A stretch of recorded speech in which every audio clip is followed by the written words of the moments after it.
טוב, אז היי חבר'ה, בואו איתי לשגרת טלטלים. כמו שאתם רואים, השיער שלי נראה זוועה ונפוח. אז הרטבתי אותו, והשתמשתי בקרם מלכות של חברת בסט, שיש לו ריח של רוזמרין מטורף.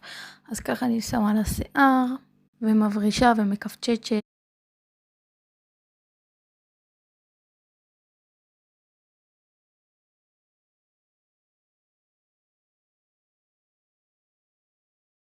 ואחרי שגמרתי עם צד אחד, אני עוברת לצד השני. שתי הצדדים מוכנים, והגענו לראש.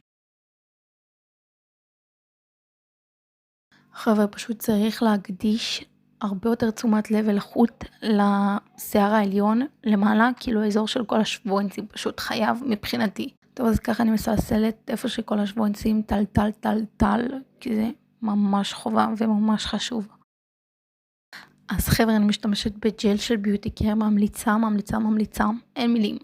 אוקיי, אז ככה שמתי ואני מקפצ'צ'ת את כל השיער, ואני שמה מוס בנדיבות, שאין נדיבות כזאת, אפילו נפל לי על הרצפה. טוב, אז חבר'ה, זה היה שגרת טלטלים שלי, אוהבת אתכם המון, ביי!